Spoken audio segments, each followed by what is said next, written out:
Hi, everyone. Welcome back. I'm going to be going over Lisa Marie Presley and Michael Jackson's Synastry. When Michael and Lisa got married, it wasn't just a headline. It was fame, legacy, and secrets tangled together. With his true birth time finally confirmed, the chart reveals everything that we didn't see. The fog, the heartbreak, and the pull of something they couldn't escape. So this wasn't just love. This was grief, magic, and wounds that never healed. So I'm going to get started. His moon is in the first house, conjuncting his Pisces ascendant. And that right there is why he was pure sensitivity, wrapped in illusion. A Pisces ascendant with moon in the first house is like being born inside of a fog machine. Hypersensitive, porous, and intuitive. It makes him empathic, but carefully concealed with her. He let down his guard so she experienced the real him, the private him, the one hidden from the world. That's Pisces moon. The side that comes out only for people who really get it. It's like a secret tide you don't get to see. You don't get to see it unless you're really swimming at the exact right depth. And she did, because they both have moon in Pisces with a 7-degree conjunction.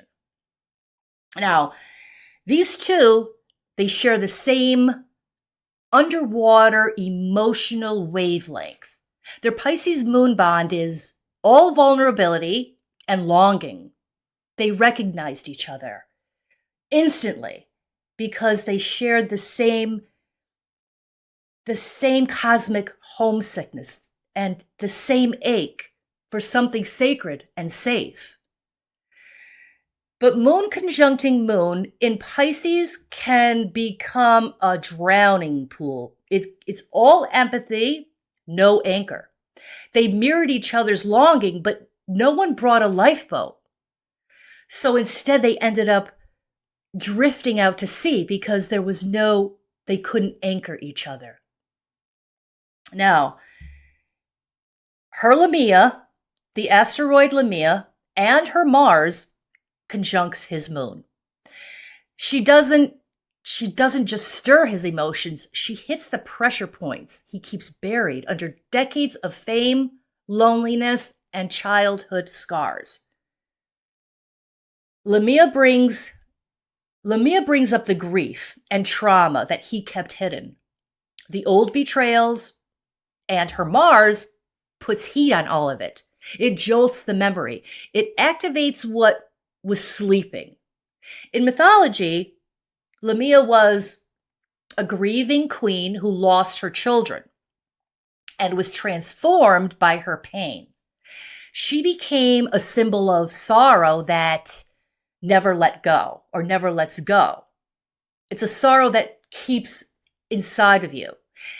But in astrology, Lamia is where the grief lives, the kind of wound that shapes you even when you think you've outrun it. It shows where trauma can flare up from the past. So when her Lamia and Mars conjuncts his moon, she exposes the parts of him that felt abandoned, misunderstood, or emotionally unsafe. And her own unresolved pain and grief is there as well. She brought that right into this the emotional dynamics between the two of them. And there's this closeness that comes from recognizing someone's deepest pain. It makes comfort feel powerful. It makes the pain louder. It makes the emotional connection impossible to ignore. Their bond pulled both the tenderness and the pain to the surface, and there's no turning away from it because her Uranus conjuncts his Lamia. So she jolted his deepest wounds wide awake. And there's hidden sweetness underneath all of this intensity.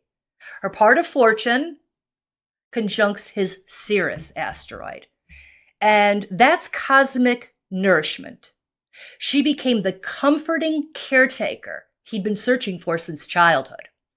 The safe harbor his soul thought didn't exist. And she fed his need for mystery and depth. She fed the soft places that he kept hidden. Her Ceres conjuncts his Neptune. That has to do with care, compassion, and escape. She brought deep compassion and refuge when he was at his most escapist and wounded. Heavy Scorpio with Neptune can turn nurturing into something consuming. They could lose each other in that shadowy, emotional undertow. But beneath that warmth, something deeper was there. Her Pluto conjuncts his vertex in the 7th house, the house of committed relationships and marriage. And Pluto doesn't deal in surface romance. Pluto exposes, rebuilds, and purges. So through her, he was forced to face what intimacy really cost: power, vulnerability, and surrender. Because vertex is the fated point. It's like a second ascendant. Now, his Jupiter conjuncts her IC and her Sappho. So he awakened something creative, lyrical, and even poetic in her. He inspired her at home and in her soul, making her feel more seen and supported than she expected. With Jupiter, everything gets bigger: the warmth, the encouragement, and the optimism. Now, her angel asteroid conjuncts his North Node.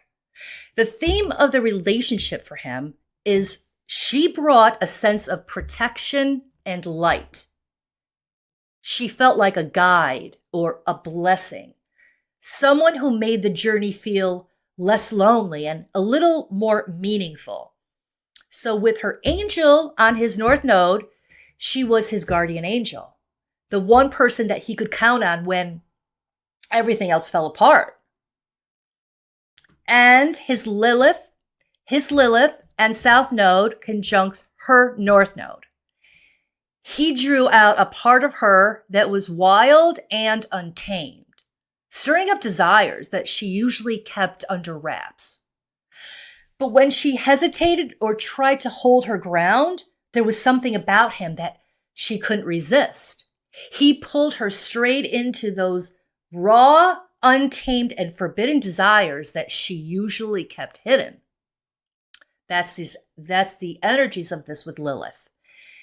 This aspect made their connection feel forbidden, but fated, like being pulled by a rip current. That was the theme and the destiny of this relationship for her. Now, his Lilith also conjuncts her Persephone on her North Node. That is the underworld ringing the bell. It ties to erotic charge and also transformation. It drags desire into the darker rooms of the psyche. This ties back to her Pluto on his vertex. And this is fated. This was not a normal romance. This is underworld shadow meeting desire and calling it destiny. His Persephone conjuncts her ascendant. So he brought that underworld energy right into the relationship. And she doesn't even have to go looking for it because he shows up carrying this energy. He activates shadow energies just by standing in the same room with her because it's coming right into the ascendant, a very important angle, her ascendant. Now, Persephone energy always marks you. It's the archetype of being taken into the underworld and returning transformed or changed. He brought a spellbinding and enchanting, almost otherworldly energy right into this relationship. So, from the very first meeting, the connection felt enchanted, like they stepped into a different reality that she couldn't help but be captivated and entranced due to Pisces and Neptune. Now, her Chiron conjuncts his Proserpina. Persephone and Proserpina are the same archetype, just two names from different mythologies. Persephone is the Greek version, and Proserpina is the Roman or Latin version. And both are the queen of the underworld. So her Chiron conjuncting his Proserpina is pain opening the door to the underworld. Proserpina is the part of him pulled into the shadows and forever changed. When her Chiron conjuncts his Proserpina, it opens the wound that he tried to hide, bringing his grief to the surface. And with Chiron, pain and intimacy are tangled. She wanted to heal him, but this isn't the soft healing that people romanticize about. It lights up the pain like a lantern. If you want healing from Chiron, you have to walk through the pain. That's just the way it works. And that is exactly what played out here. They walked into each other's lives carrying wounds and longing and this strange mix of desire and pain. And by the time they walked out, neither was untouched. They were transformed. That is what Persephone, Proserpina energy does. It transforms you, whether you signed up for it or not. By the end, the fantasy had dissolved. All the openness, all the bare-souled connection, it turned to confrontation and mistrust. The Pisces moon magic that once made them dissolve into each other, it became a fog, and they couldn't see through this fog. And that's what happens when the underworld energy in the chart gets real. Lamia's grief, Persephone's journey, Pluto's demand for the truth. And speaking of Pluto, her Mercury opposes his Pluto. That's when questions turn into power plays. Every conversation, it risks becoming a battle. She tries to get answers, and he closes up or he digs in deeper. The more she pushes for the truth, the more he guards his secrets. And speaking of secrets, her Neptune squares his Mercury. That's where the truth slips away. Communication gets murky, cloudy. Meanings get twisted, and nothing lands straight. She wants honesty, but keeps running into this fog of mixed signals, half answers, or outright denial. Because her Neptune conjuncts his Bacchus asteroid. And Bacchus has to do with overindulgence, and in his case, it's centered around prescription drugs. And she was in denial about it. She was in a fog about his addictions, and she didn't see it until the very end, or didn't face it until the end. And that's one of the reasons why she divorced him.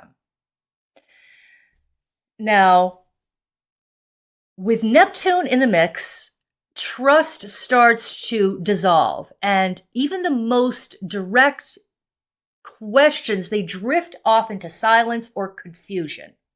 So in the end, all of these underworld threads, Lamia's grief, Pluto's shadows, Persephone's transformation, it does exactly what they always do. They changed both of them.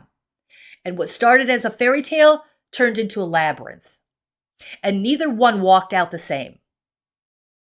And it became a soul contract. It was a soul contract that eventually ended when the lesson was learned. So that's all I have for today. And I hope you enjoyed this interpretation.